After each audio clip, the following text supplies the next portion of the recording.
Bom dia. Ainda está meio fraco, hein. Bom dia.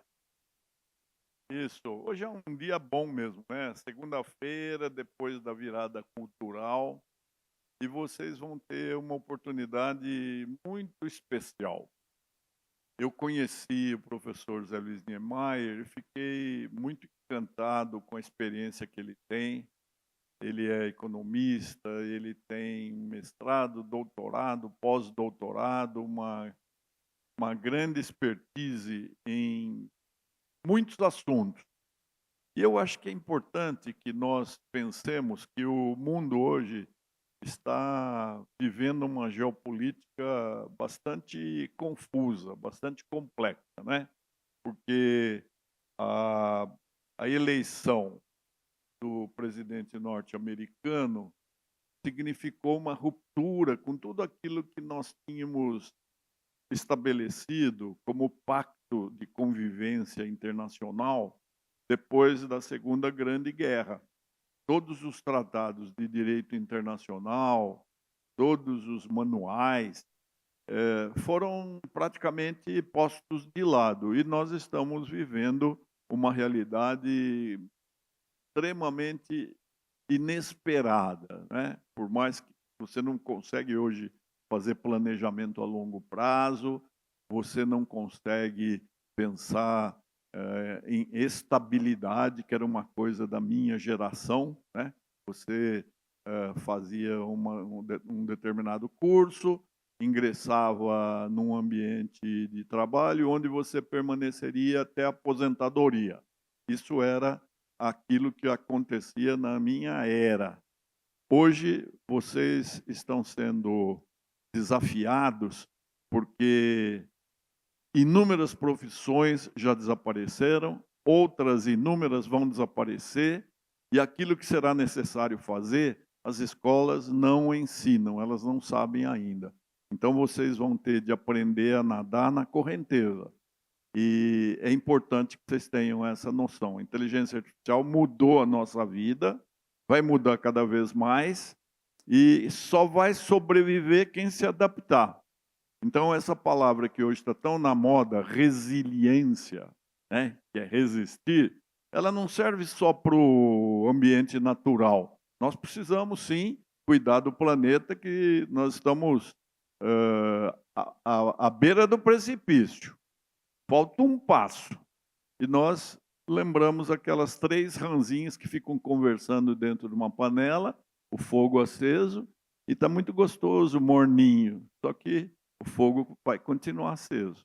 Será que elas vão conseguir pular da panela a tempo de não morrerem cozidas? Né? Essa é a situação.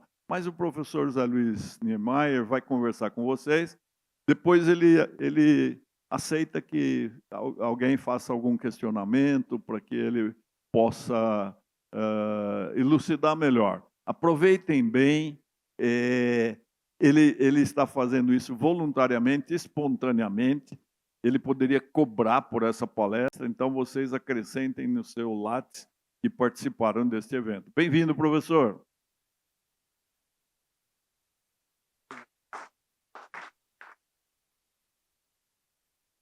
Muito obrigado, secretário Naline. Vocês me permitem, eu vou sentar aqui, porque é mais fácil sentado. Churchill falava que se tivesse uma cama ele deitava e uma cadeira ele sentava. Então eu vou sentar lembrando de Churchill. Aliás, é importante lembrar de Churchill, né, porque num mundo com tantos parlapatões, né, essa é a expressão, parlapatões, perto da gente e no sistema internacional. Falam, populistas, né, de todas as ideologias, é importante lembrar de Churchill. Né? Inclusive, quando terminou a Segunda Guerra, antes de iniciar, quando terminou a Segunda Guerra, estava no auditório Churchill e o Montgomery, eu acho que era o Montgomery, que era o chefe das Forças Aliadas.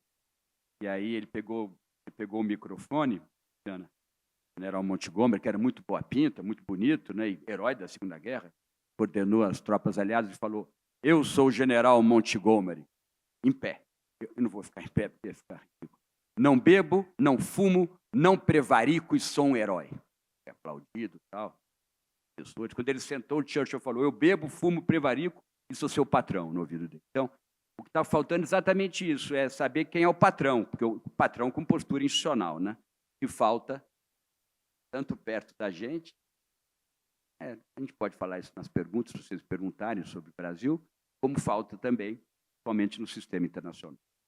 E concordo com o secretário, mas eu acho que aí não é uma questão só sobre Trump. Eu acho que tem outros líderes que a gente pode também mencionar características específicas de personalidade para a gente discutir, no caso, nas perguntas. Eu queria fazer os agradecimentos formais aqui. Quero agradecer, então, o convite ao prefeito Ricardo Nunes, né?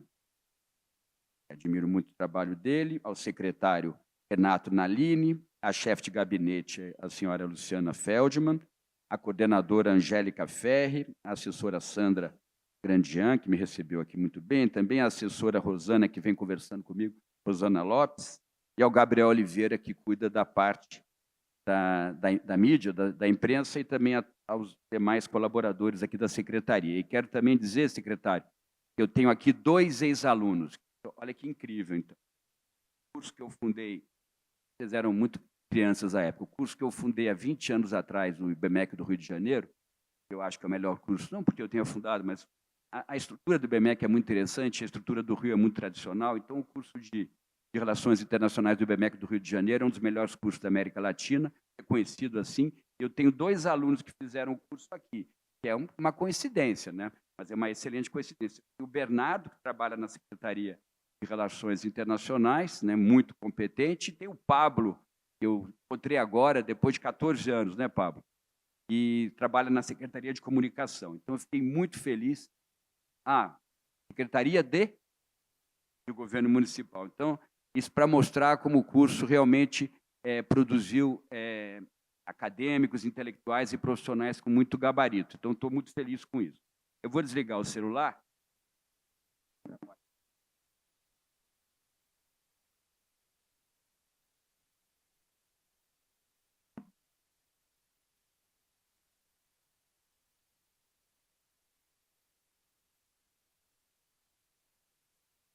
Poderia já falar do sistema internacional, mas não existe sistema internacional sem você tratar do local, né? Então, essa lógica do internacional e do local vem desde Maquiavel, desde o século XVI. Maquiavel foi o primeiro a perceber isso, que a vida de Florença tinha a ver com o sistema europeu à época, e que o sistema europeu à época, principalmente o sistema europeu, tinha a ver com a vida de Florença. Então, quando a gente fala de sistema internacional, nós temos que lembrar, por exemplo, de São Paulo. Claro que eu tenho que falar da cidade de São Paulo nesse início da conversa nossa, porque é a partir de São Paulo que reverberam processos variados.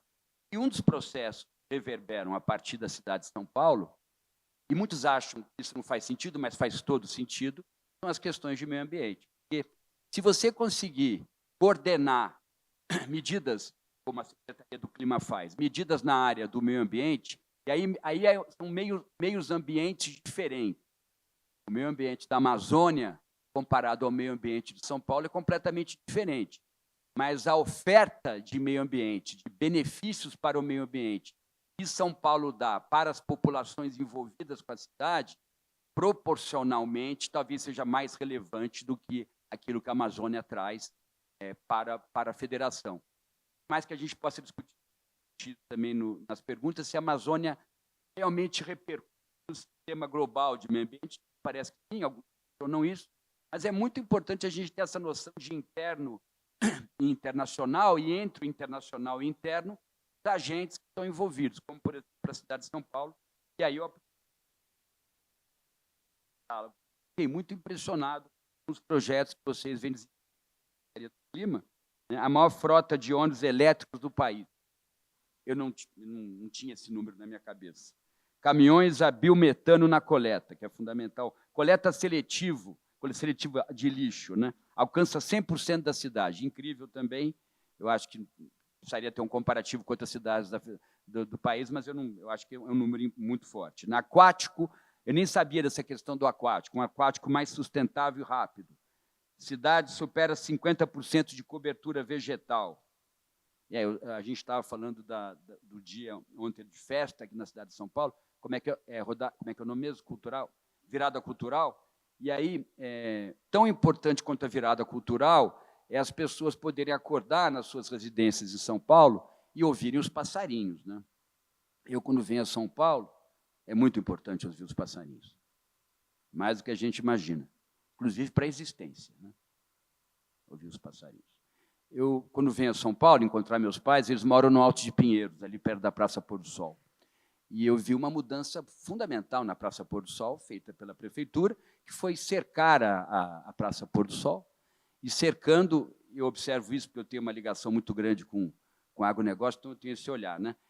Eu percebi que a grama cresceu onde foi cercado, você está com árvores nascentes, está protegendo, ali não tem nascente, mas você está protegendo as árvores, está gerando sombra na praça. Então, como a virada cultural, você está levando aqueles que frequentam a Praça Pôr do Sol, eu vou chamar de oportunidades no meio ambiente, que é fundamental para diminuir o estresse, para aumentar a qualidade de vida, para que as pessoas, num mundo tão dinâmico e, ao mesmo tempo, infelizmente, tão entrópico como nós estamos vivendo, é um mundo entrópico, é um mundo mais conflituoso do que cooperativo, e parece que a gente perceber na cidade de São Paulo essas medidas ligadas à defesa do meio ambiente, ou à qualidade do meio ambiente, fauna, flora, organismos, né, como na Amazônia, né, mas vendo esse caráter proporcional que eu acho também interessante, até porque, falando um pouquinho disso, que me interessa, eu fiz o meu segundo pós-doutoramento, eu fiz na Universidade Federal do Pará, e eu pensei muito a Amazônia, eu tenho uma ideia com relação à questão amazônica, que a Amazônia, você tem 3 níveis de negociação com relação à Amazônia, né? A Amazônia brasileira, eu estou falando, que é a que nos interessa no momento, e é aquela que nós temos soberania total, né? E não adjetivada, como alguns querem por aí. Então, com relação à Amazônia, a gente tem 3 níveis de interlocução. Você tem o nível da interlocução dos amazônidas com relação à questão amazônica, que é muito grave, muito difícil os amazônidas todos terem um consenso sobre a importância da floresta. Você tem o nível de negociação da Amazônia com a federação, que é mais difícil ainda, é fazer com que mineiros, paulistas e cariocas paguem tributos para preservar a floresta amazônica, muito difícil esse consenso também. E um outro consenso que é muito difícil, vocês veem como é complicada a questão amazônica, que é um consenso do mundo, do sistema internacional, perceber a Amazônia como área soberana brasileira e sem nenhum tipo de agenda de adjetivação, né, que é muito grave. Adjetivar soberania é quando você diz a Amazônia pertence ao Brasil, mas vai ser administrada por um grupo específico de potência, será uma soberania adjetivada. Muito grave. Alguns pensam dessa forma, europeus pensam assim, norte-americanos pensam assim, asiáticos pensam assim, então a gente tem que tomar muito cuidado com isso. Mas esses 3 níveis de negociação da Amazônia eu vejo aqui também. A questão do meio ambiente na cidade de São Paulo exige consensos mínimos entre a prefeitura, a Secretaria do Clima e aqueles que vivem na cidade de São Paulo, porque eles podem ter que abrir mão ou serem punidos, entre aspas, por alguma medida da Secretaria, que é uma medida estruturante para as questões de meio ambiente, e no curto prazo eles perdem, mas ganham muito no médio e longo prazo. Tem que ter uma negociação também entre a Prefeitura de São Paulo e o Estado de São Paulo, é um nível de negociação importante, principalmente com relação a recursos, né, para fazer as políticas de meio ambiente, e tem que ter um nível de negociação com a federação, com o Estado brasileiro, também uma questão tributária envolvida. Se há um nível de negociação entre a cidade de São Paulo e o sistema mundo, está um pouco longe, mas, como eu disse no início da nossa conversa aqui, eu acho que há sim, principalmente no campo dos valores que são passados, né? Aquilo que o paulistano está fazendo na área de meio ambiente, a prefeitura, e como isso, como soft power, é mostrado para o sistema internacional. O nosso país é um país muito fraco do ponto de vista militar. É um país fraco do ponto de vista militar. É a 11ª força militar do mundo, mas ele está muito distante das potências centrais em força militar. Somos fortes na América do Sul, é um pouco contraditório, mas é bom contradição, né? Somos fortes na América do Sul e fracos no sistema internacional.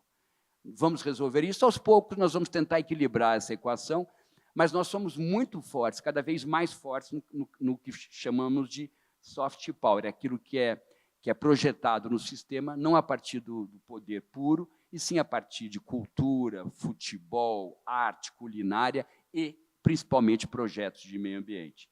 Então, esta secretaria, e imagino que tem uma cooperação desta secretaria com outras secretarias de outras grandes cidades do país, ajuda a formar, dentro do Itamaraty, uma agenda de demonstrar como o Brasil protege o ecossistema, o meio ambiente, e isso ser passado, porque isso impacta muito na sociedade internacional. Alguns acham que não existe sociedade internacional, os idealistas acham que existe, os realistas não, mas eu acredito que haja, sim, uma forma de sociedade internacional. Então, esse tipo de política que parte da conservação do meio ambiente da cidade de São Paulo acaba chegando nestas pessoas, espero que chegue nos 8 bilhões e 250 milhões de habitantes desse planeta, mas chega no formador de opinião que a cidade de São Paulo protege o meio ambiente, e isso é muito importante para o Brasil. Então, eu cumprimento aqui a secretaria e o secretário.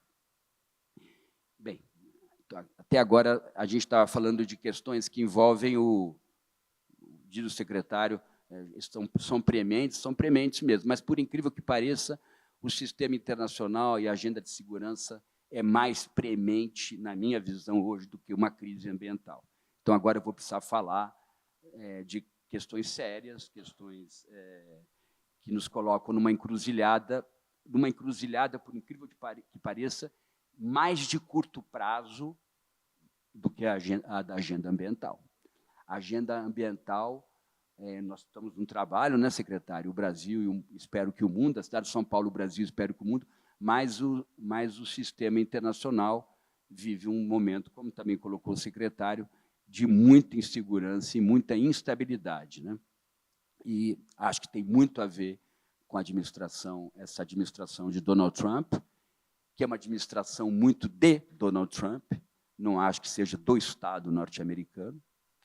Há muito fogo amigo, inclusive. Isso é uma questão fundamental que eu insisti muito com o Bernardo e com o Pablo, e eu acho que eles entenderam, que é a diferença entre Estado e governo. Para quem gosta do Rio de Janeiro, espero que todos gostem, quando você vai ao arpoador, você lembra disso, Pablo? Eu usava esse exemplo, eu acho que o Bernardo lembra. Quando você vai ao arpoador e vê a pedra do arpoador, e eu gosto muito de nadar no mar, então eu passo por lá, quando você vê a pedra do arpoador, a pedra é o Estado. Ela vai ficar para sempre. Né? Para sempre, talvez eu tenha sido um pouco otimista. Mas eu acho que sim. Acho que o Estado brasileiro ficará para sempre. Como bom botafoguense, eu tenho que ser otimista. E o mar que bate na pedra, o mar ali do arpoador, é o governo. Ele bate com intensidades diferentes na pedra. Então, é muito importante essa compreensão, que é um tema fundamental da ciência política, entre Estado e governo. Né? E aí você vai pensar mais na pedra, mais no mar, na maré, que intensidade da maré, quão dura é essa pedra, quão intransponível é essa pedra. Né? E aí nós vamos, eu acho que, entender melhor que o presidente Trump está muito distante, cada vez mais distante, da estrutura de poder do Estado norte-americano, e ele que apostou nessa ideia, é de responsabilidade dele, me parece, até agora, uma pessoa sã, uma pressão, então ele é responsável, ele e o grupo político que ele administra, que muitos acham que não tem nada a ver com o Partido Republicano, né? Deixando bem claro, nada a ver, inclusive muitas críticas do Partido Republicano, e como ele administra as estruturas do Estado, como ele administra o Pentágono, o Departamento de Defesa, o Departamento de Comércio, as secretarias específicas. Vocês aqui são funcionários, eu acho que a maioria são funcionários de Estado. Né? Vocês são funcionários de Estado. Né? E isso é muito importante, deixar claro essa interpretação entre Estado e governo, para entender que o presidente Trump, talvez ele se ache mais chefe de governo do que chefe de Estado.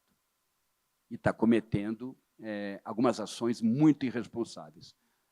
Eu acho o evento mais importante do século XXI, vocês vão ver daqui a pouco, é o evento mais importante, mais que qualquer outro, mais que 11 de setembro de 2001, mais que a crise econômica de 2008, mais que a entrada da China na OMC em 2008, se não estou enganado, mais que a eleição de Obama em 2016, mais que a anexação da Crimeia em 2014, mais que a tentativa de anexação da fronteira georgiana pela Rússia em 2008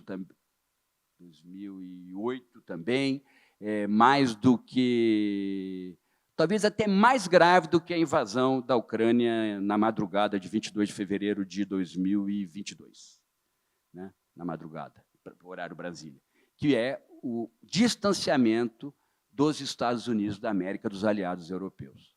Isso aí dá teses e teses de doutorado, vai se falar nisso durante muito tempo, até porque, se na hora que o presidente Trump sair do poder, e ele vai sair, né, como chefe de governo, vai ficar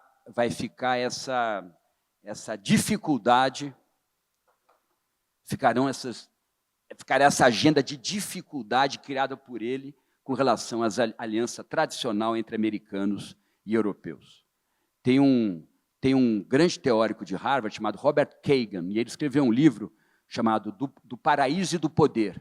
E ele já dizia desta possibilidade de distanciamento entre europeus e norte-americanos, que é realmente o evento mais importante deste século XXI. Com toda certeza, é o mais importante, porque, como eu disse, ele vai deixar rachaduras no sistema, principalmente do lado ocidental. Como diria Napoleão sim, Napoleão dizia que quando um inimigo ou um competidor está fazendo algo de errado, deixe ele continuar fazendo. É o que China e Rússia estão fazendo com relação ao senhor Donald Trump, né? Mas é grave, porque, até que me prove ao contrário, China e Rússia estão no mesmo planeta.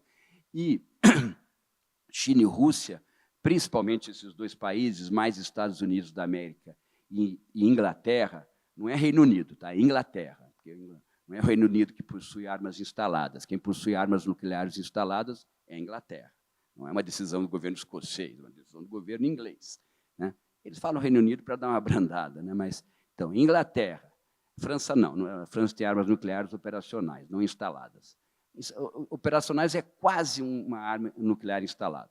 A China já tem, se eu não me engano, em torno de 600 armas nucleares instaladas, a Rússia muitas, tem muito mais, Estados Unidos muito mais, e Reino Unido tem um número bom também de armas, número satisfatório de armas nucleares instaladas, que são armas que estão prontas para serem lançadas agora, neste momento. Né, neste momento.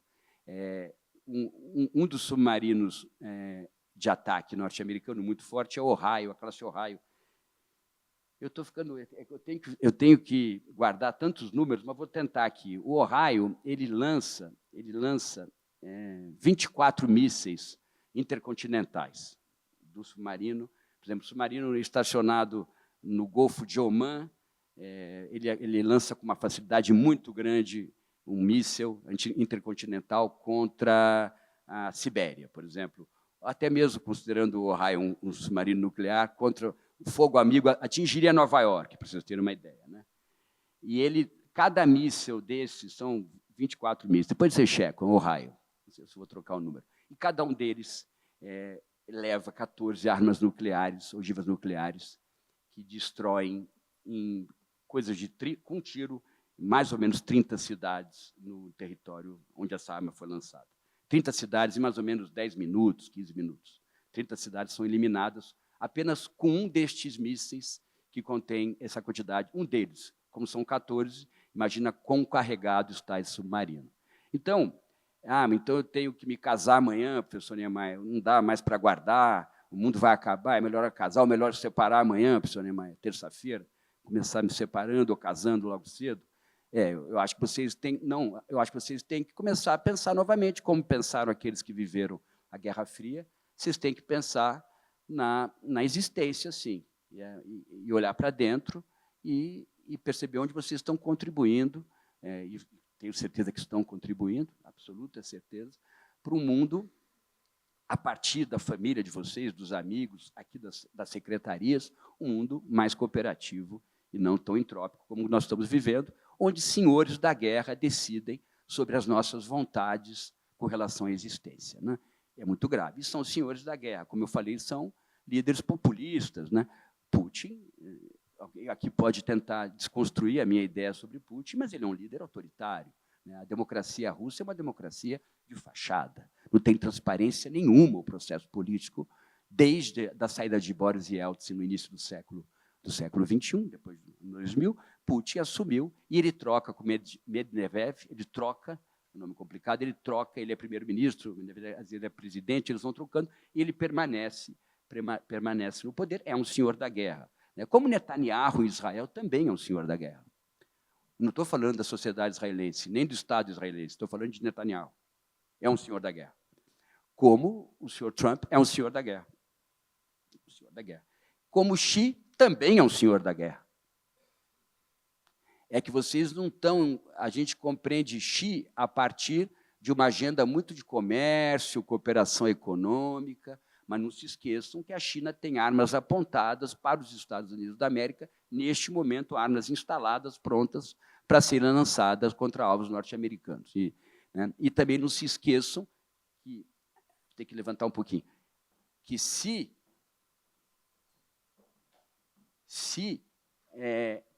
Taiwan buscar independência, a China vai invadir Taiwan e os Estados Unidos da América vão ter que agir. Talvez hoje eles tenham mais problemas em agir, porque Trump está tentando... ele está fazendo um jogo perigoso, ele tenta diminuir a influência russa se aproximando da China, e ele tenta diminuir a influência chinesa se aproximando da Rússia. É uma equação que não faz o menor sentido. Ele só se distancia dos dois, e os dois têm uma interdependência complexa, que é um termo que o Pablo e o Benato estudaram muito, do Joseph Nye, uma interdependência complexa, onde, mesmo com as sanções contra a Rússia, com a invasão da guerra da Ucrânia, a China hoje alimenta a economia russa com demandas, por exemplo, demanda de petróleo, que vocês viram nos últimos dias. Então, a equação que Trump está fazendo é completamente errada. Ele deveria fazer uma equação de voltar a se aproximar dos aliados europeus e demais aliados e criar também, mostrar a importância da sociedade norte-americana e da economia norte-americana, que é a principal economia do mundo, uma economia riquíssima em serviços, em oferta de serviços, e fazer isso, e não tentar diminuir o poder russo se aproximando da China. É que ele acha que ele pode fazer numa semana isso, e na outra ele se aproxima da China para diminuir o poder russo. Isso é uma loucura total. É uma equação que não fecha, essa equação. Vocês que conhecem cálculo, é uma equação que não fecha, é muito perigosa. Mas vamos lá, João.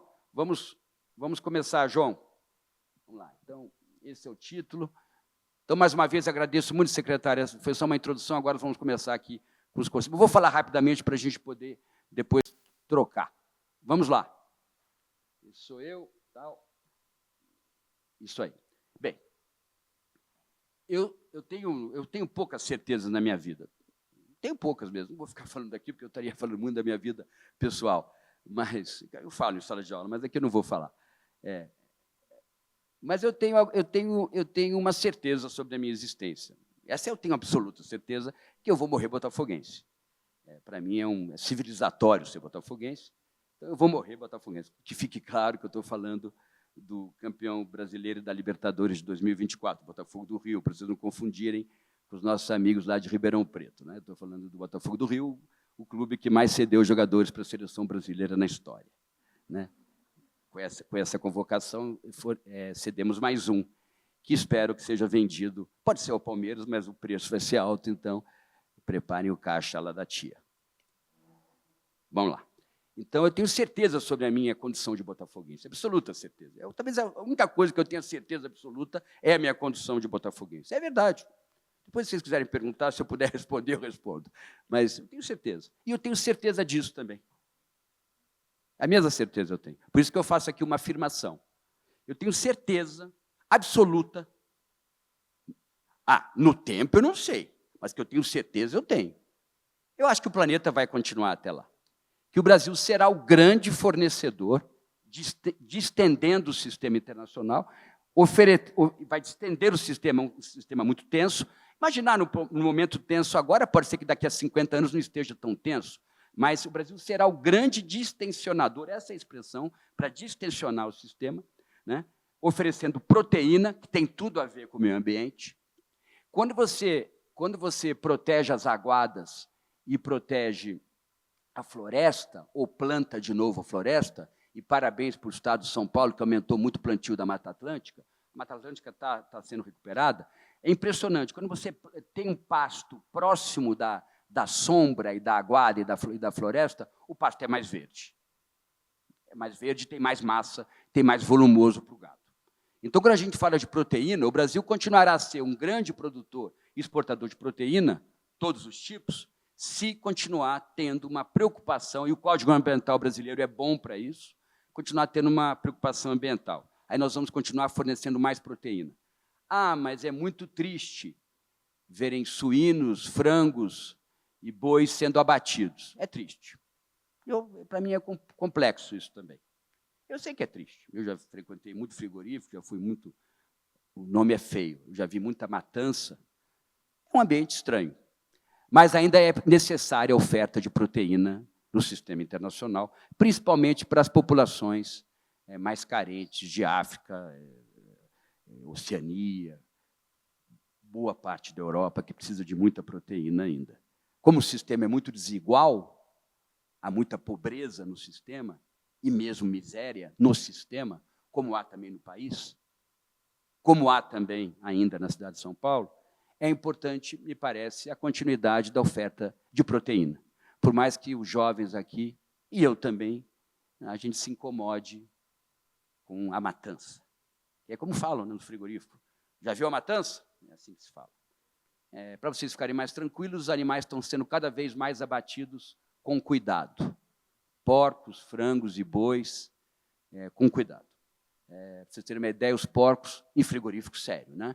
Estão sendo abatidos, inclusive, anestesiados antes. Primeiro anestesia, rapidamente numa câmara, depois eles são abatidos. Então, mas é fundamental. Então, o meio ambiente está ligado à oferta de proteína. Energia, nem preciso dizer. E não estou falando só da energia, por exemplo, dos rios, que está muito ligado ao meio ambiente, e à conservação ambiental, numa visão mais macro, regional do país. Estou falando aqui de todos os tipos de energia, né? Façam um trabalho sobre, mas eu acho difícil hoje um país no mundo que oferta energia como o Brasil, de maneira variada como o Brasil. Estou pensando aqui, eu acho que não tem. Na oferta variada, nossa, eu trouxe aqui, mas eu tirei que abrir o celular, não vou mexer com isso agora.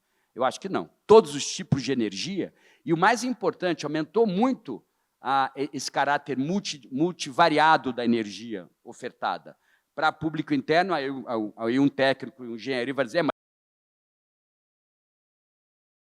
no Brasil para fora. É difícil, algumas energias é mais concentrada para ser usada em indústria local. Mas você pode fazer, por exemplo, o Mercosul, você pode fazer para a América do Sul, a partir dos vetores de distribuição de energia. É muito importante o que está acontecendo com relação à energia no Brasil. Nós estamos vendo uma crise séria hoje com relação ao preço de açúcar, vocês devem saber disso, as usinas sucroalcooleiras no Brasil estão tendo um problema grave com relação ao preço internacional do açúcar, mas o álcool anidro, que é uma solução brasileira, cada vez mais está ocupando espaço, vai ser mais misturada a gasolina. Com toda certeza, o secretário apoia essa ideia e ajudou na formatação dessa ideia. Temos também a questão da biomassa para a produção de energia. Ainda está muito incipiente o hidrogênio verde, mas, para vocês terem uma ideia, tem usinas já no Brasil, muito modernas, que um caminhão de hidrogênio, vou explicar rapidamente, o combustível dele é álcool anidro, é o álcool, né? Só que há um processo, neste motor específico, que deste processo da combustão, vamos dizer assim, do álcool, você produz hidrogênio verde. Agora, vocês estão me ouvindo aí no final? Que eu acho que eu estava meio fora. Você produz hidrogênio verde. Na hora. Só que tem um problema, hidrogênio verde, que explode com facilidade. Então, é muito inflamável. Então, a gente tem que tomar cuidado. Mas, se a gente começar a pensar que a indústria brasileira, daqui a 50 anos, vai ter muito mais acesso a hidrogênio verde, é uma revolução, do ponto de vista de poluição ambiental. Revolução. Então, a gente tem que ficar atento nessa questão da energia também que o Brasil oferta, né? E oferta para distender o sistema, né? Se o Estreito de Hormuz é fechado, em situações específicas de guerra e conflito, o Brasil projeta, porque ele vai ser fechado algumas vezes daqui para frente, eu acho. O Irã percebeu que é uma arma de guerra e vai se utilizar como arma de guerra. Ele precisa só combinar com Omã, que é outra costa do Estreito, mas isso eu acho que é simples. Então, toda hora que o Estreito de Hormuz for fechado, todos vão olhar para o Brasil, para os nossos canaviais e para o meio ambiente brasileiro, né? Canavial estraga o meio ambiente, é um problema, canavial. Vou falar um pouquinho de agronegócio. Canavial é um problema.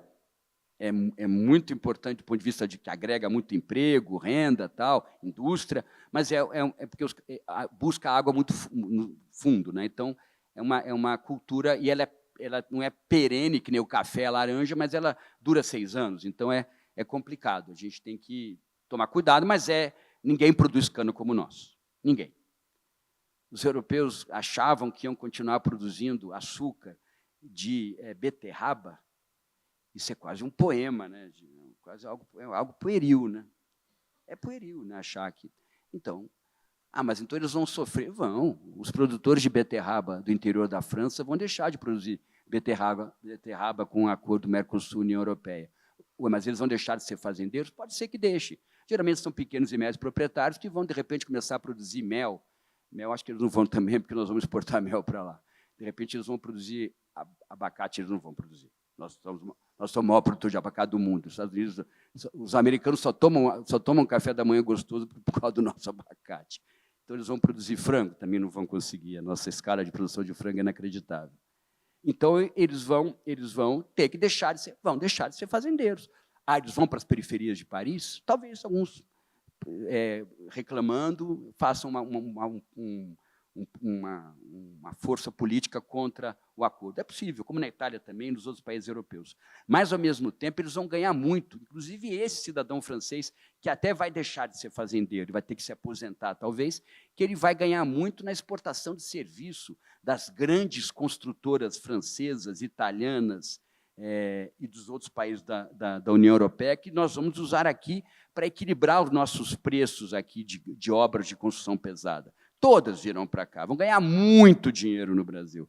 Eles vão exportar muito automóvel para o Brasil. Vocês vão perceber isso claramente no passar do tempo, são todos aqui muito novos, a gente vai viver isso. Eles vão ganhar muito na exportação de bens. Então, será que o Brasil não pode ganhar o mercado com relação a produtos do agronegócio? Eu acho que é algo quase no campo da justiça, né? A gente poder também ter acesso ao mercado europeu. E por que isso vai ser importante?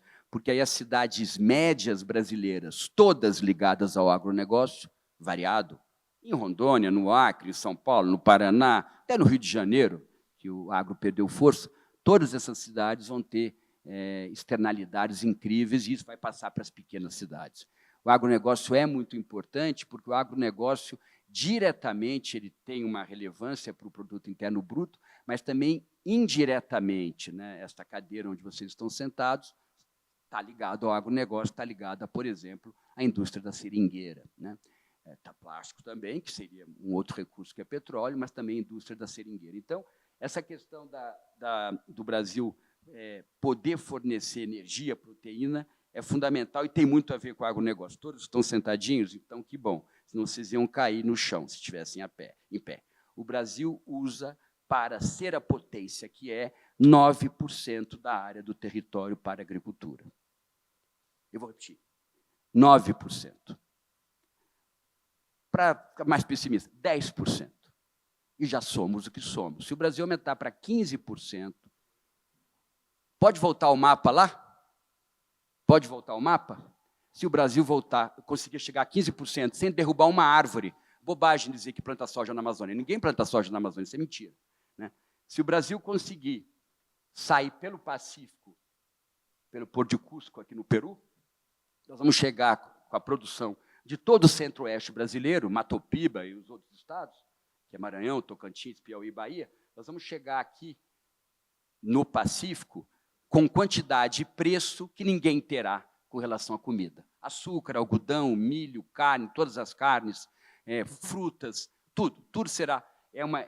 esse corredor bioceânico será... Muitos já acham que a China, que está já com a agenda de construção, ele é difícil, porque você sai ou de Ilhéus ou de Santos, vai passando por Minas, é bonito, vai passando por Minas, Tocantins, me ajudem aqui, Minas, Tocantins, tem que aprender a fazer mapa com a mão, Minas,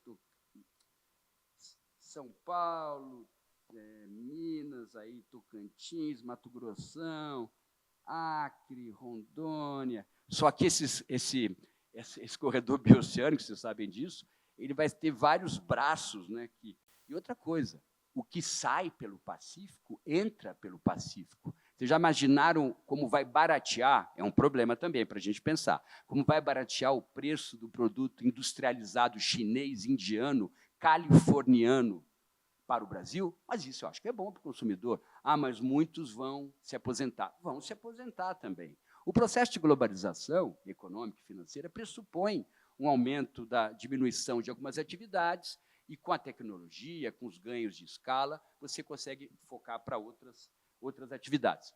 Podemos voltar lá para a minha transparência, que eu já estou falando demais. Eu vou ser mais rápido, secretário, estou falando demais. Está muito chato, pessoal. Vamos lá. Essa aí.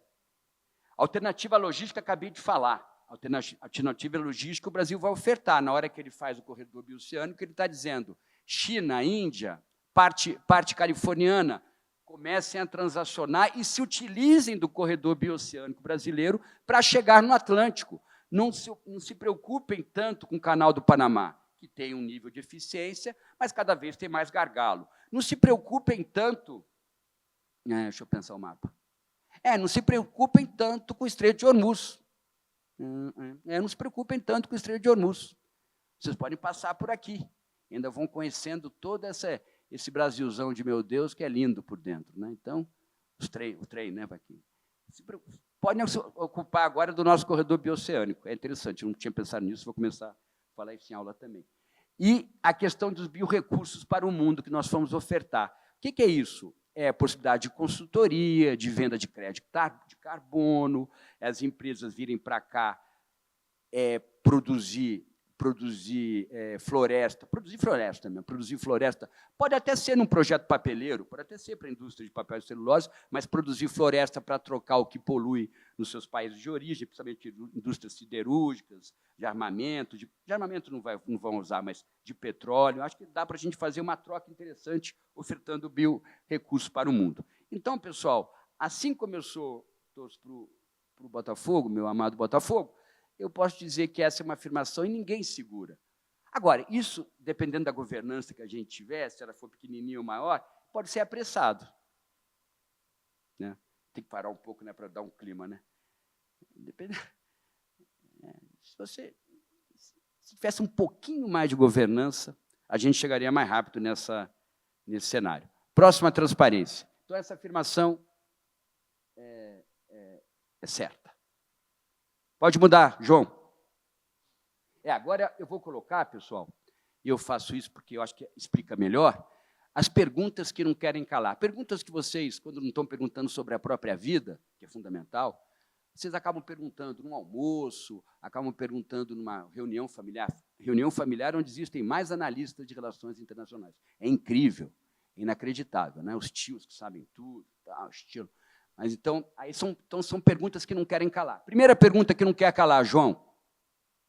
A Rússia estará satisfeita com a anexação de 20% do território ucraniano após a assinatura do armistício? Deve ser assinado em breve. Mais de 4 anos de guerra, com as barbaridades de Trump, vai ser muito mais fácil para Putin pedir os 20% e vai anexar 20%.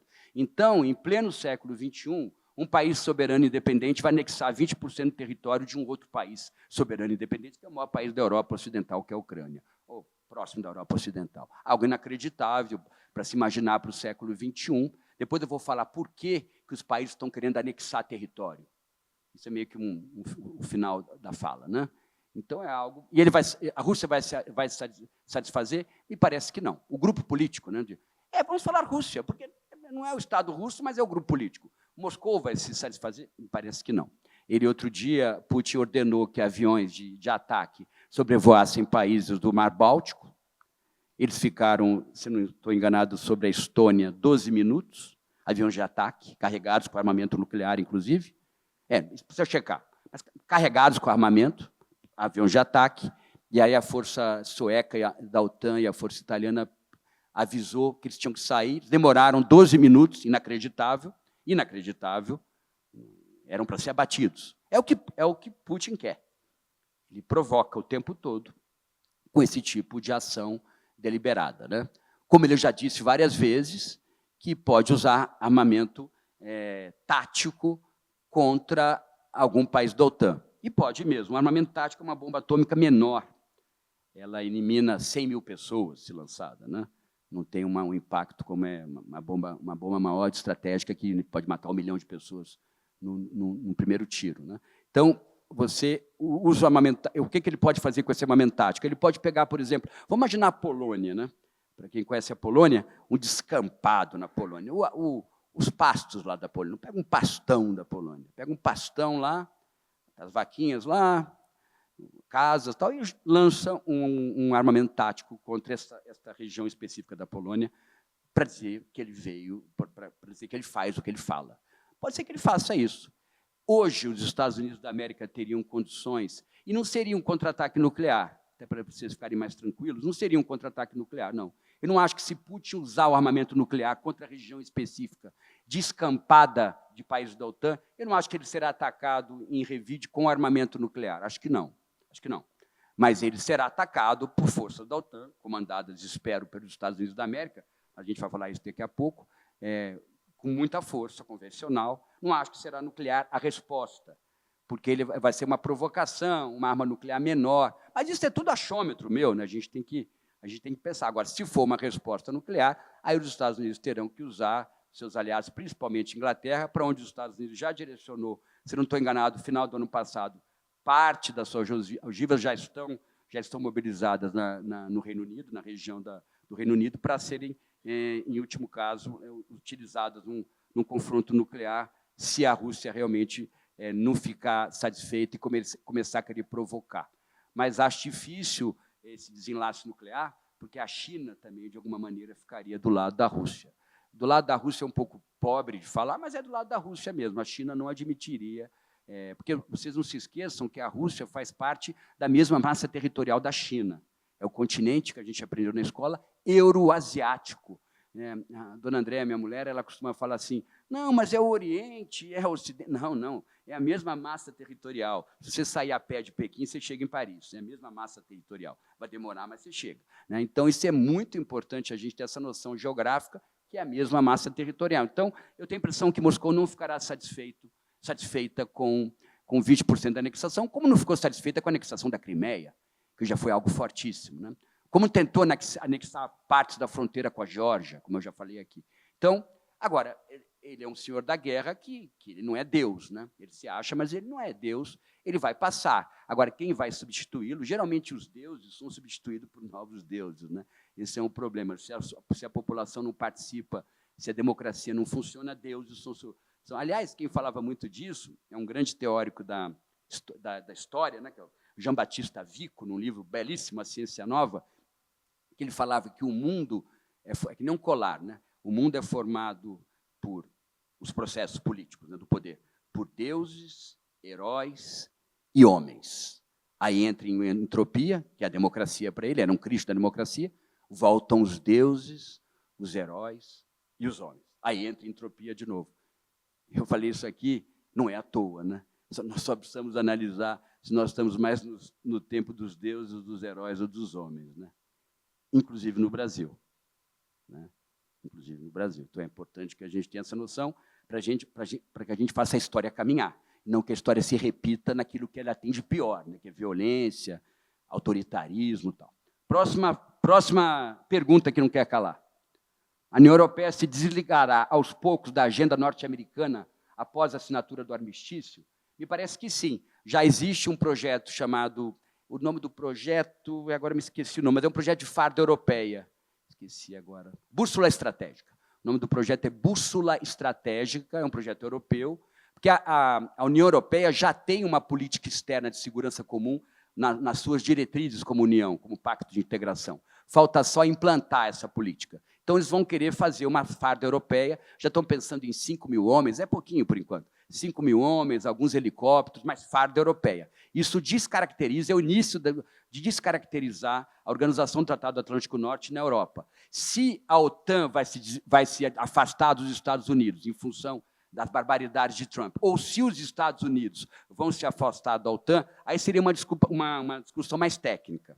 Mas é mais ou menos isso, porque a grande estrutura da OTAN, ou pelo menos parte da forte estrutura, é norte-americana. Soldados, meios blindados, navios, aviões, mas precisa ver se a União Europeia vai esperar para se desligar aos poucos da OTAN, ou se ela assume a OTAN e os Estados Unidos ficam com um desenho de segurança específico, e nem mais com a Inglaterra eles contam. O Brexit, que foi criado em 2016, começou em 2016, acabou em 2023, se eu não estou enganado, mas o Brexit era para a Inglaterra se aproximar dos Estados Unidos, nem isso fizeram. Até os ingleses, o presidente Donald Trump está conseguindo deixar de lado. Até os ingleses estão questionando uma aliança tradicional com os Estados Unidos da América. Próxima pergunta. Qual a agenda de Trump com relação ao campo da segurança internacional? É uma brincadeira que eu faço. Qual a agenda de Trump? Não é a agenda do Pentágono, né? Como eu falei, há diferença de interpretação entre governo dos Estados Unidos e instituições de Estado.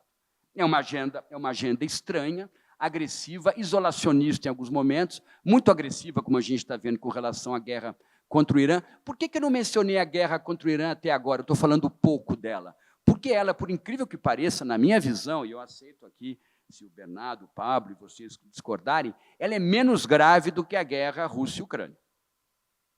Menos grave. Definitivamente menos grave. Ah, mas impactou na economia, no petróleo, no preço do combustível. É verdade, mas ela é menos grave. É menos grave. Porque o laboratório, é tudo laboratório, tá? Por incrível que pareça. Triste, né, falar, mas é um laboratório. O laboratório da Ucrânia é um laboratório mais grave que o laboratório do Oriente Médio.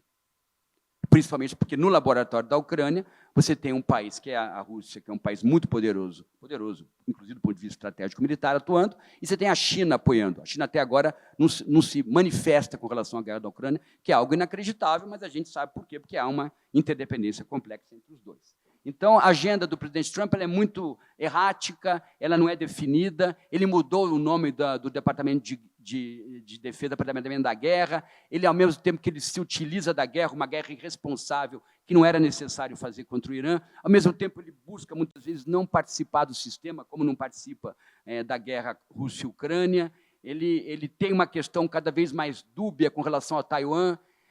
Vamos imaginar se amanhã Xi invadisse Taiwan. Amanhã, né, na terça-feira. Terça-feira é um dia interessante para grandes eventos internacionais. Invadisse Taiwan amanhã.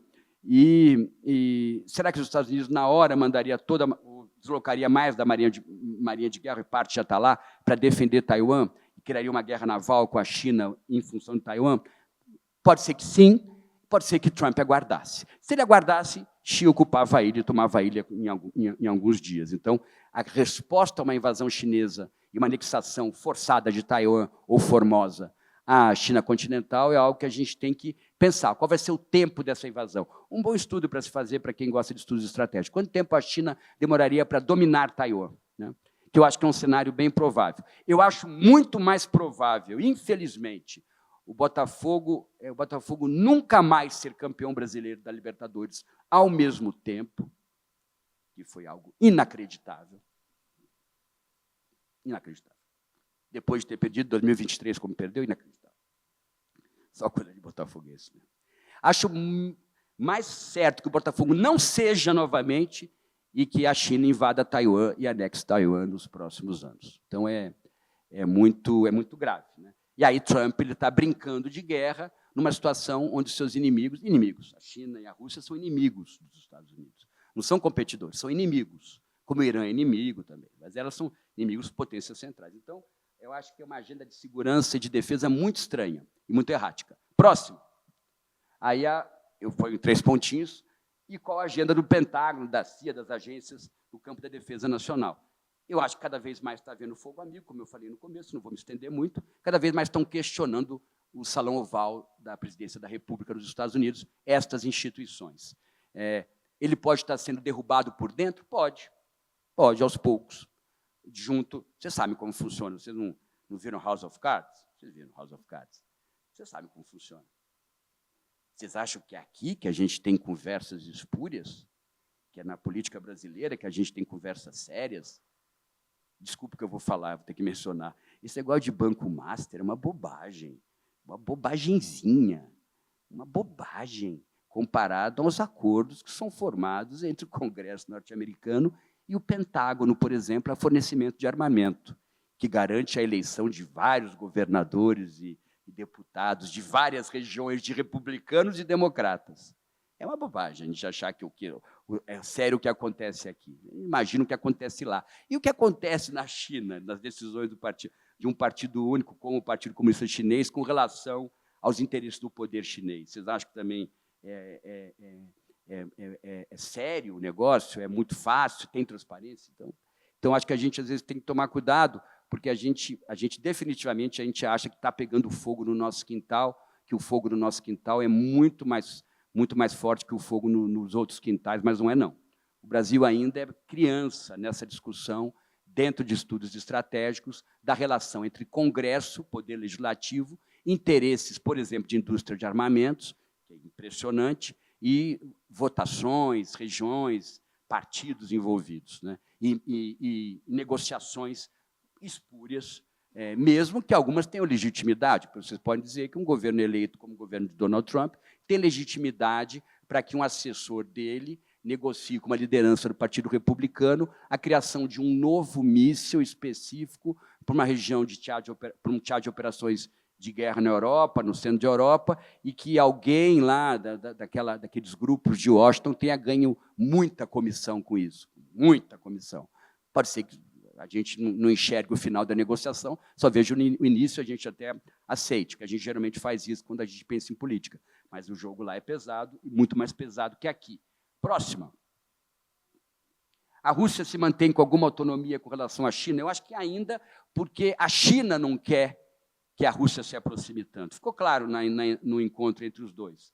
Xi, ele sabe lidar, né, e ele recebeu Putin, ele não foi a Moscou, né? Então, fica claro que a Rússia ela tem que passar, Putin, ele faz isso bem, Putin tem que passar algum nível de autonomia para não mostrar que está tão dependente da China. Porque, se ele mostrar isso, ele vai fazer com que o Estado norte-americano, não só o governo Trump, mas as estruturas do Estado norte-americano, olhem a Rússia cada vez mais de maneira assertiva.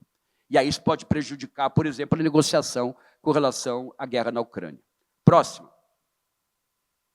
A China perceberá a queda do poder relativo do ZEUA e atuará mais assertivamente na área da segurança internacional? Os Estados Unidos da América, eu acho que existem alguns aqui que são americanistas, e eu respeito, eu tenho muitos alunos americanistas.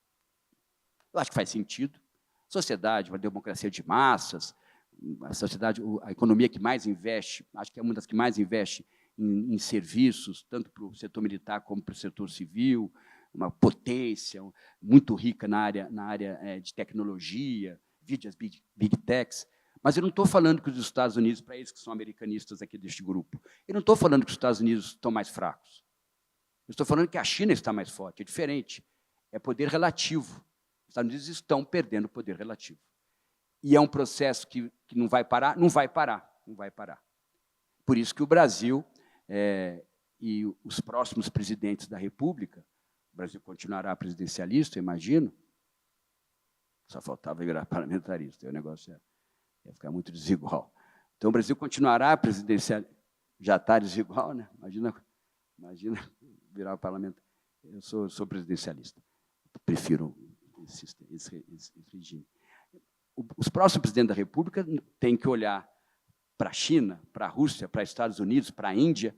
Sabe olhar de paisagem, que a gente faz quando a gente está no início do namoro, e quando a namorada ou o namorado faz aquela pergunta que você não sabe responder bem, o que você fez na noite passada, onde você estava, você olha com olhar de paisagem assim, para ela, assim, sabe? Nós vamos ter que olhar com olhar de paisagem para as potências centrais nos próximos mandatos dos próximos presidentes da República deste país, porque não vamos poder tomar nenhum tipo de posição ideológica mais específica. Será um erro estratégico. Nesse caso, o estratégico é gravíssimo.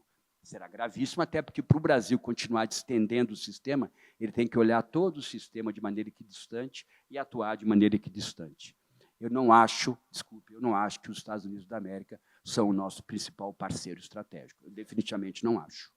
E olha, vocês podem até achar, mas ninguém vai me convencer. Eu vou continuar falando, porque eu falo muito, eu vou continuar dizendo que não são mais o único parceiro estratégico. É um parceiro fundamental, nossa pauta de exportação para lá é rica, não é só produtos primários, tem aviões envolvidos, máquinas, equipamentos, é verdade, nós temos trocas interessantíssimas com o balanço de pagamento norte-americano, mas temos também uma influência, somos países ocidentais.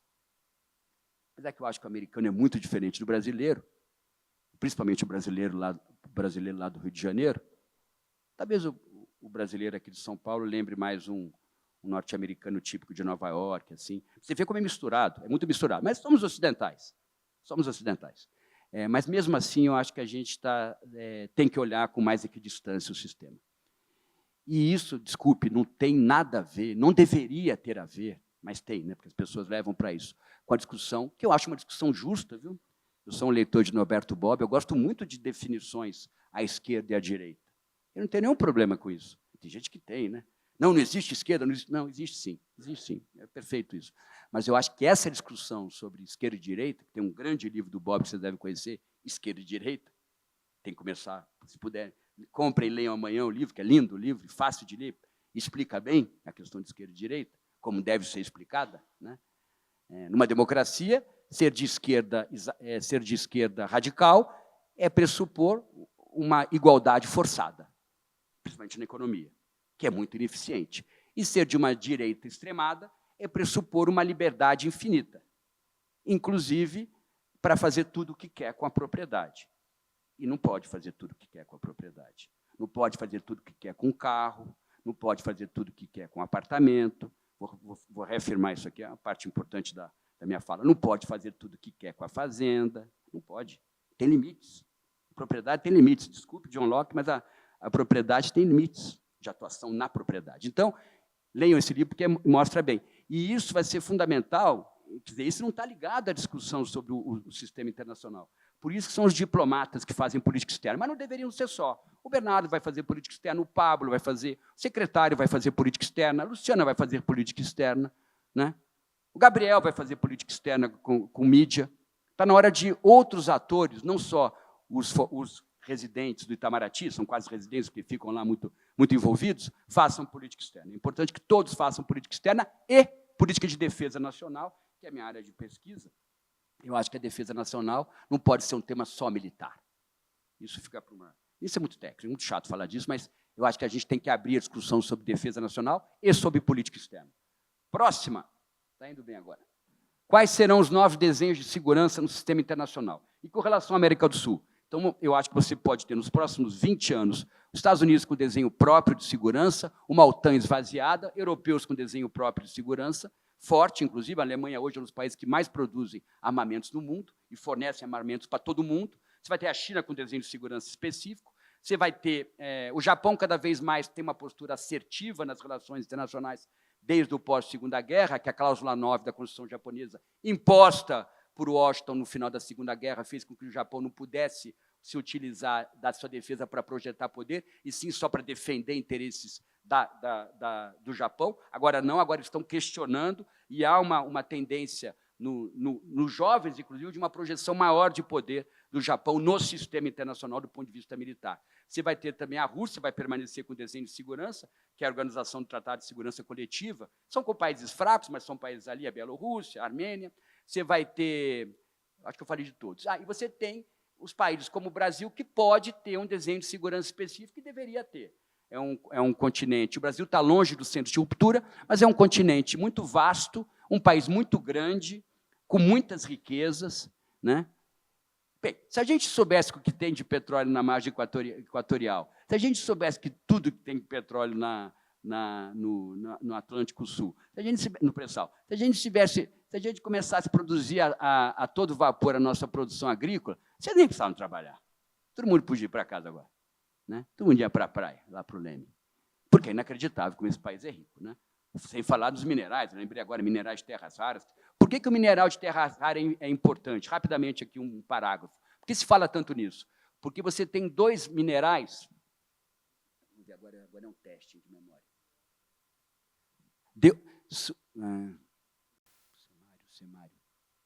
Deodínio. Deodínio é um deles, o outro é semário, se eu não estou enganado. Deodínio eu tenho certeza. O outro semário, que eu fiquei na dúvida agora. São minerais, né, de terras raras que produzem ímãs. Esses ímãs são fundamentais para mísseis, principalmente mísseis ofensivos, para o míssil poder contrapor calor. E os Estados Unidos precisam produzir muito esses mísseis, são mísseis de ataque, alguns de defesa, mas a maioria de ataque, e precisam dos ímãs. Sem o samário, samário, deodínio, não conseguem produzir a toda a carga. As reservas de minerais de terras raras dos Estados Unidos está em 8º na lista. O Brasil é o primeiro, a China é primeiro, depois o Brasil, depois você tem a Austrália, a China tem um pouco também, né? O Vietnã tem aumentado as suas minas de minerais de terras raras, porque são minas em potencial que você tem que ir explorando. Então, esse é um tema que veio a calhar também agora e tem muito a ver com a agenda ambiental. Então, o Brasil tem que ter um desenho de segurança próprio, né? Com forças armadas poderosas, com recursos do PIB para o Ministério da Defesa, mas com pensamento de defesa da sociedade toda. O pecuarista lá de Rondônia, que tem 20 mil alqueires na fronteira, tem que ter uma noção de defesa, de que a defesa da fazenda dele é a defesa da fronteira ao norte. Os pescadores civis que pescam no mar do Rio de Janeiro têm que ter uma noção de defesa, empresas privadas, e passar informações sobre navios sem bandeira, sobre plataformas de petróleo brasileiras sendo, de alguma maneira, ameaçadas. E passar vou falar assim, olha, essa semana, é o referencial essa semana, e falar disso para o Ministério da Defesa. Várias coisas. Nós temos que construir estradas de ferro, pressupondo que onde vai passar grãos, vai passar tanques de guerra também, se for precisar levar o teatro de operações para o centro do país. Nós temos que pensar em segurança absoluta das cidades, com jovens sabendo, como o jovem israelense sabe, fazer todo tipo de primeiros socorros em situações específicas de conflito. Então, são muitas ações que não são militares. Nós precisamos ensinar o Ministério da Educação e Cultura. Eu estou preparando para a aula, Bernardo, é quinta-feira. O Ministério da Educação e Cultura tem que se preparar para os seus professores a ensinar português para as populações indígenas da Amazônia. Me desculpem aqui os antropólogos presentes, mas o índio brasileiro tem que aprender o português. Ele pode manter o dialeto, deve manter e deve se comunicar, mas tem que aprender o português também para poder se comunicar com as forças em situação de conflito ao norte, de invasão da fronteira ao norte. Isso é fundamental, que os índios brasileiros podem continuar índios e devem continuar, mas têm que aprender o português. Não podem ficar tão distantes da comunicação, que é a nossa língua, a gente se comunica a partir do português. Então, são medidas de defesa nacional que não tem nada a ver com soldado e tem a ver com uma noção abrangente de defesa que eu defendo muito, que eu gosto muito e que acho que, como Israel faz. Nós temos que ter uma agenda de segurança absoluta. Temos que ter. O país é muito rico e muito visado. Próxima. Está acabando. Os conflitos localizados se acirrarão? Claro que se acirrarão. Todos os conflitos, numa situação de instabilidade, eles se acirram. Isso é muito normal. Isso tem a ver até com a lógica humana, né? Quando você está com um problema na família, isso geralmente transborda para suas relações com amigos, com outros parentes não tão próximos. Então, o que é localizado, aquilo que é localizado é projetado ou vem da influência daquilo que é mais central. Isso é típico na história do homem. Se nós diminuirmos os grandes centros de ruptura, como a Europa Central, Mar do Sul da China, se diminuirmos as tensões nessas áreas, nós vamos diminuir conflitos localizados no Oriente Médio, no norte da África, até um conflito entre Venezuela e Guiana tem a ver com o sistema internacional conflituoso, e aí o governo venezuelano é assertivo com relação à Guiana. Isso é pela questão de esse equívoco que vocês conhecem, que é muito rico em petróleo. Próxima. Isso aí tem muito a ver com o meio ambiente. O complexo trinomial, espaço, logística e tecnologia será o principal meio estratégico? Sim, será. O que é isso? Nós achávamos que no século XXI nós poderíamos fazer tudo no laboratório. Comida, água, achávamos, sim. A gente pensou nisso. Só que a gente achou que talvez seja no final do século XXI, né? Daqui a 80 anos. Mas acho que não vão conseguir. Não consegue. Só se produz comida, água, ou só se mantém esses recursos minerais no espaço. E o espaço está todo ocupado. Não tem mais jeito. Por isso que Trump projeta poder com relação à Groenlândia, por isso que Trump projeta poder com relação ao Canal do Panamá, por isso que Trump projeta poder com relação a Cuba. Cuba é uma rota fundamental de logística do ponto de vista da ligação das duas Américas, né, do continente americano. Então, a questão do espaço, por isso que Putin invadiu a Ucrânia. Terras agriculturáveis, muito petróleo, uma infraestrutura de petróleo e gás já preparada para exportar para a Europa, que passa pela Ucrânia. Por isso que ele precisa daquela parte lá, ele precisa garantir, ele quer ganhar. É que nem se você falasse assim, é que nem se lá na Barra da Tijuca, um condomínio começasse a olhar para o playground do outro condomínio. Eu quero pegar aquele playground para mim. Aí vai ter que entrar dentro do condomínio, né? Fazer uma nova cerca, vai dar um problema. É isso aí. Falta de espaço e recursos alocados no espaço. Só se alguém aqui me disser que recursos são alocados fora do espaço. Aí teria que ser uma palestra sobre filosofia, secretário. Os recursos são alocados no espaço? Não, mas os recursos da mente não, tecnologia, IA não. Enganados, enganados. O Estreito de Hormuz impede que gás seja exportado para Vietnã, Coreia do Sul, Taiwan, principalmente. Nesses países, com gás exportado pelo Estreito de Hormuz, o gás tem 2 elementos, eu sei bem, bório e hélio. O bório e hélio são fundamentais para resfriar indústrias de IA. Como é que é, professor Niemeyer? IA precisa de indústria? Muita indústria, e muito resfriamento, e muita água, e muito bório e hélio. Ou vocês achavam que a IA viesse da onde? De um quarto lá em Copacabana? Surge de um quarto em Copacabana? Dos muitos quartos? Não. É muita energia por trás, vocês sabem disso. E isso está no espaço. A energia, a competência de vocês está aí, é mente e cérebro. Cada vez mais achando que a mente está distante do cérebro, mas isso é uma outra discussão. Mas está aí na mente de vocês, mas a mente de vocês precisa do espaço. Inclusive, individualmente, vocês precisam do espaço. Espaço, espaço. É porque vocês acham que há problemas nas grandes cidades? Por que você acha que tem gente que dorme numa cama quentinha e tem gente que dorme numa cama que não é quente? Ou nem cama tem? Questão de espaço. Do indivíduo até o Estado, é questão de espaço. E o espaço, não existe espaço sem logística. Como assim?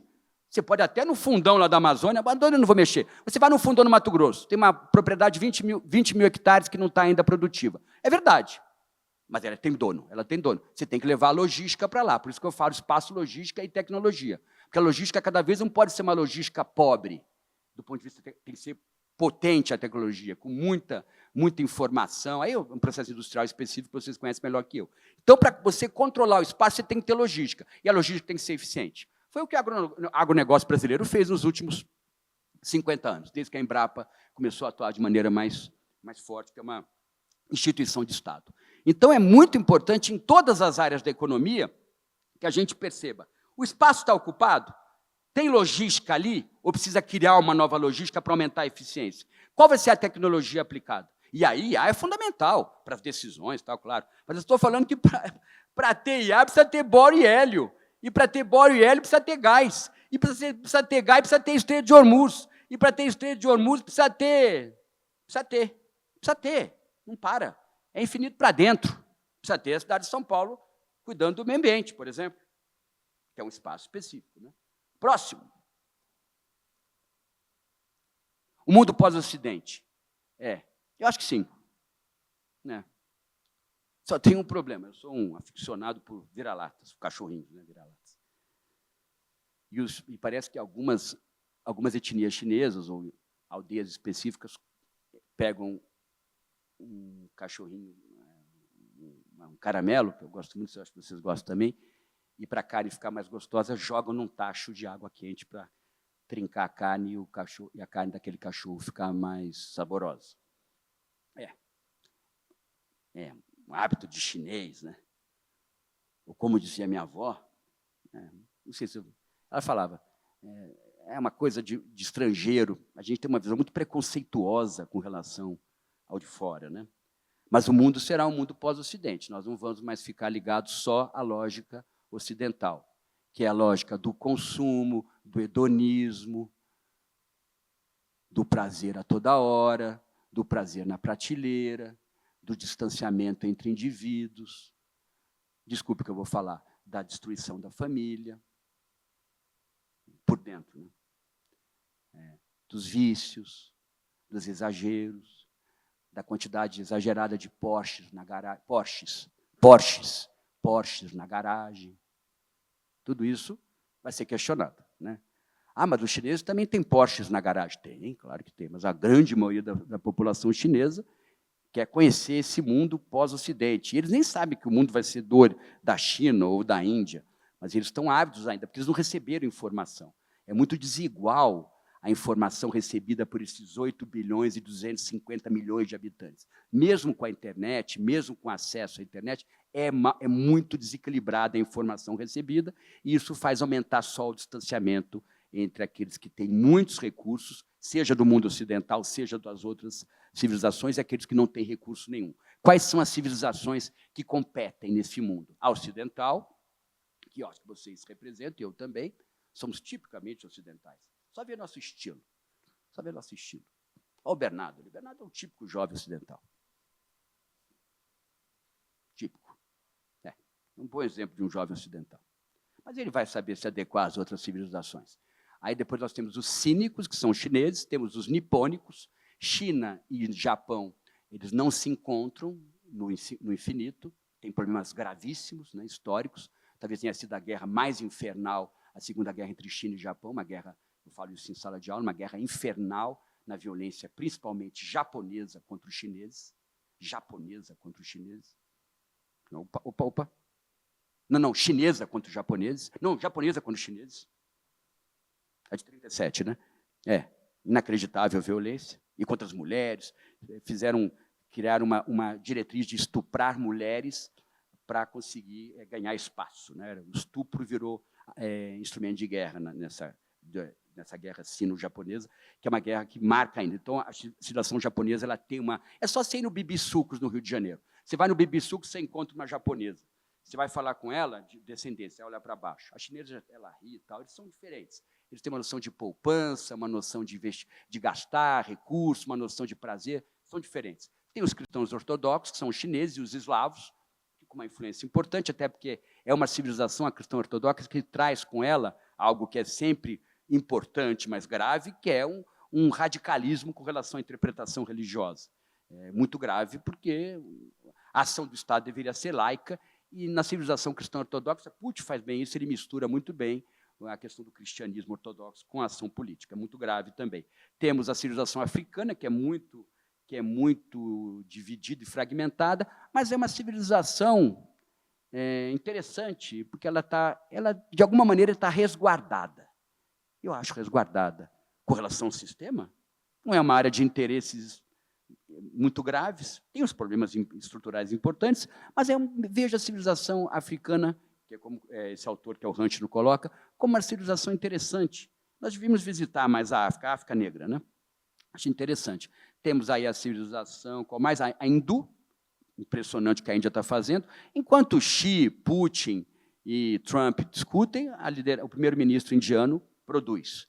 É inacreditável o crescimento do PIB, é inacreditável. Vão chegar à Lua rapidamente, já parece que descobriram o minério na Lua aí, Luciana, que é um minério que produz energia infinita. Os indianos estão fazendo. É outra civilização. E tem a islâmica, que não digam mundo muçulmano, digam mundo islâmico. Porque quando você fala muçulmano, você está falando mais de aspectos de uma religião, tá? Por mais que exista um islâmico cristão. É verdade. O islâmico é ateu. Mas eu prefiro a noção do islamismo, porque ele também perpassa as fronteiras. A Indonésia é islâmica, o Sudão é islâmico, o Irã é islâmico. Ela é mais abrangente, é uma capa, como eu uso em sala de aula, uma capa mais abrangente. Então, acho que nós teremos um mundo diferente, multicivilizatório no futuro, e não só esse mundo do Ocidente que nós estamos acostumados e que é tão bem reproduzido no Brasil e talvez melhor reproduzido nos Estados Unidos. Acho que o Brasil consegue fugir, às vezes, dessa obviedade, que muitas vezes é uma obviedade do mundo ocidental. Próxima. Acabou, eu acho, né? É isso aí. Muito obrigado, pessoal.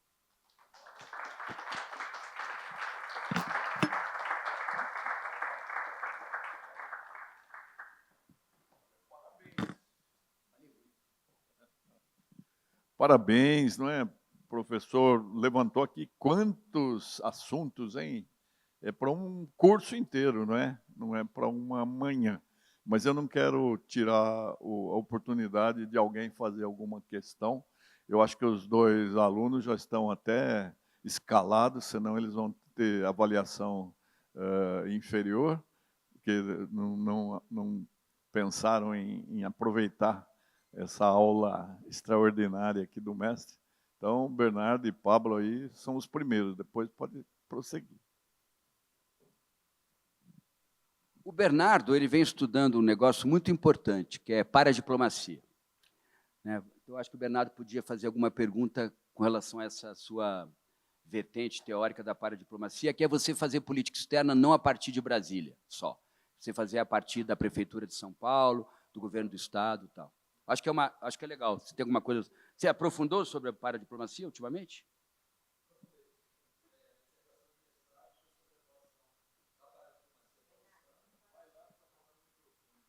Eu acho que é bacana você falar um pouco da paradiplomacia. Você viu que eu fiz a pergunta? Pergunta não, estamos discutindo aqui, eu acho que é bacana ele falar. Depois o Pablo também. Vem aqui. Obrigado, professor. Sempre um prazer poder ter uma aula como essa. Tive a oportunidade de ter essa aula por 4 anos com você, mas sempre aprendo muita coisa nova. E dentro do que o professor falou sobre a paradiplomacia, uma pergunta, professor, que eu acho que seria interessante até para conectar com o que acontece hoje na cidade. Nossa secretaria, que é liderada pela secretária Ângela Gandra, o Fernando Ferreira, que é o nosso chefe de gabinete, está aqui também. Quais são os impactos que o senhor vê? A paradiplomacia ela prevê muito a questão do investimento estrangeiro também nas cidades, nos estados subnacionais, muito em questões culturais, questões de cooperação técnica, mas claro que isso depende de um orçamento que esteja disponível. Com a escalada das questões militares, as necessidades de investimentos militares, como que o senhor vê a destinação de investimentos estrangeiros para áreas como cultura, para áreas como cooperação técnica, sendo que hoje a priorização é a questão militar e o comércio? É uma pergunta importante, porque traz algo que a gente não discutiu aqui, que é a segurança pública. O mais importante hoje numa agenda de paradiplomacia é a segurança interna, o Estado que vai receber investimento para poder tocar os projetos de paradiplomacia, por exemplo, para uma multinacional vir para a cidade de São Paulo operar aqui na periferia, para você criar um projeto em parceria da cidade de São Paulo com a cidade de Milão, você precisa ter segurança jurídica. E essa segurança jurídica, no Brasil, tem que ser também a segurança policial. Nós não falamos dela, mas a gente tem que cada vez mais encarar. Não vou falar segurança interna, porque vai lembrar muito o regime militar. Eu sou um crítico muito duro do regime militar, muito duro. Nem me chamem para falar aqui sobre o regime militar, porque eu sou muito duro. E era um tema, a segurança interna era um tema que eles usavam. Mas nós temos que cuidar da segurança policial. Nós temos que, porque ela tem muito a ver com a segurança jurídica, muito a ver. Então, eu acho que para a diplomacia, hoje você pode começar a pensar nisso também, projetos que liguem à Secretaria de Relações Internacionais e a eficiência das polícias que dão segurança para o indivíduo e para as organizações aonde vai ocorrer, por exemplo, o investimento, onde vai ocorrer a cooperação técnica internacional, que tem muito a ver com essa área da paradiplomacia. São Paulo, eu acho que as coisas estão indo bem, mas quarta-feira eu volto para o Rio de Janeiro. E o Rio de Janeiro, por mais que eu ame o Rio de Janeiro, porque eu acho que o Rio de Janeiro resume melhor o Brasil que São Paulo, desculpem dizer isso, mas eu acho, mas, ao mesmo tempo, o Rio de Janeiro vive uma situação muito grave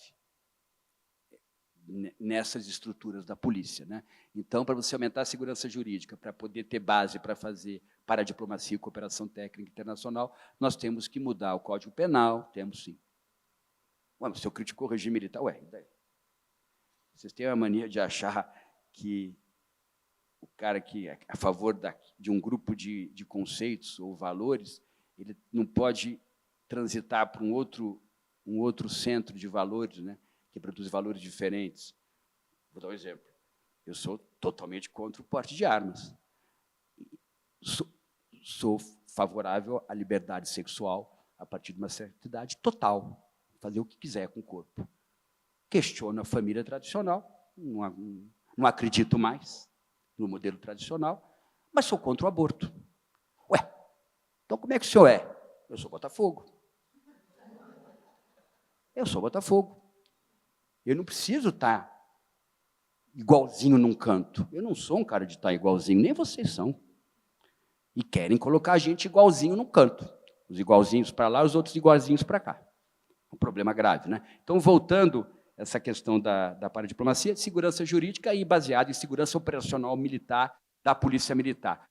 Pensar, talvez, a a federalização das polícias, é um projeto muito discutido hoje em qualquer fórum de segurança pública, pensar a eficiência.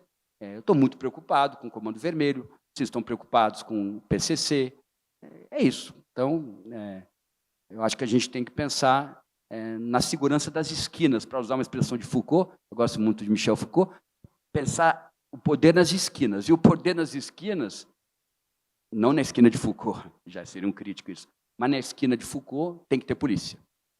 Tem que ter polícia, tem que ter ação policial. E aí, carreira da polícia, um monte de outros. É muito bom. Foi bom para eu pensar nessa questão de polícia e cooperação técnica. Obrigado a você. Eu não anunciei o chefe de gabinete de relações internacionais, o doutor Fernando Ferreira dos Santos, que veio aqui representando a secretária Ângela Gandra da Silva Martins, né? Fernando, quer falar alguma coisa aí?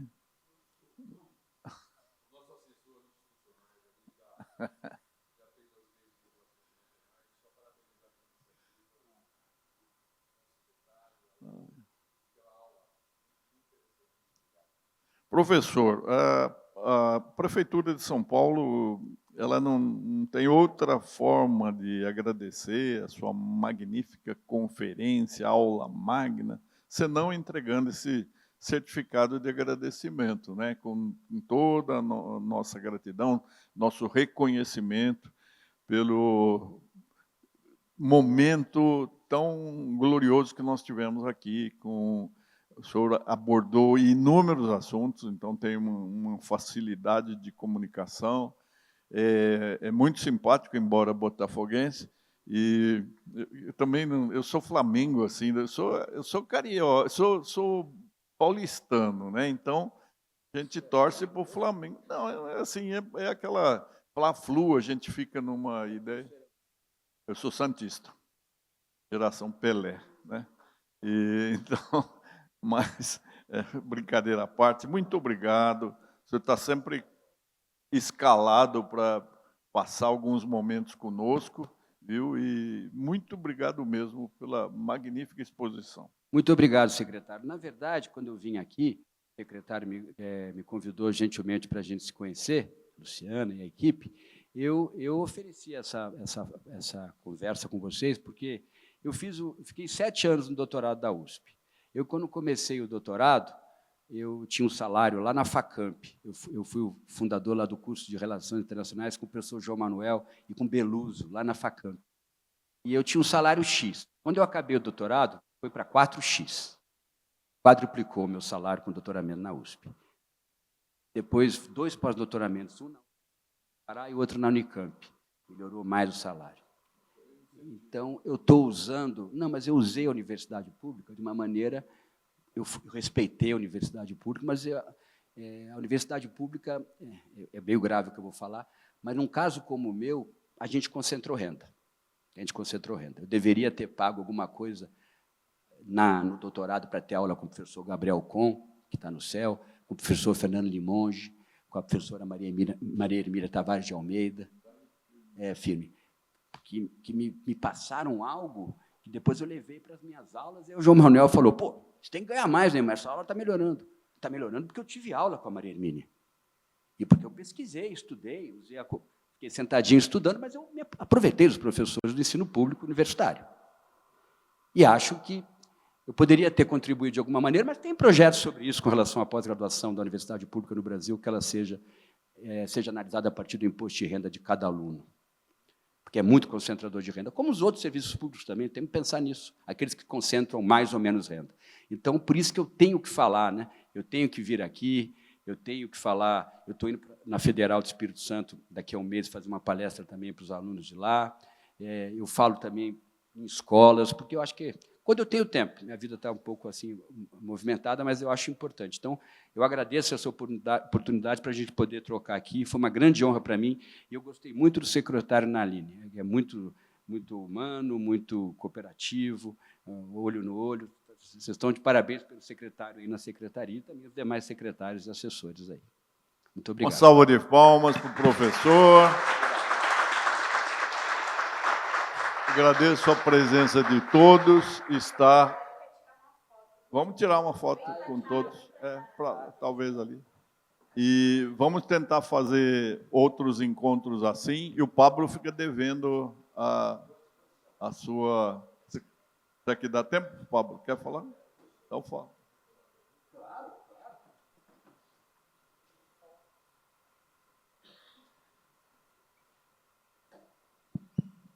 Obrigado.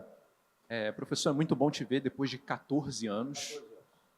Tive aula com o professor na IBMEC do Rio, no curso de Relações Internacionais. Foi meu coordenador, foi coordenador do curso, deu aula de introdução às relações internacionais. Olha, mudou a grade, mudou o nome.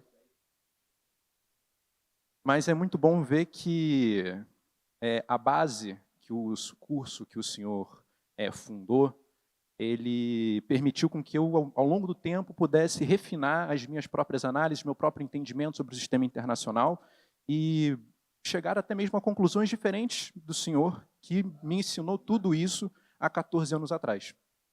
Então, eu tenho uma pergunta eu entendo que seja pertinente a esse debate, que é: os Estados Unidos, após o fim da Segunda Guerra Mundial, em 1945, ele assumiu um papel de, alguns chamam de polícia do mundo, né?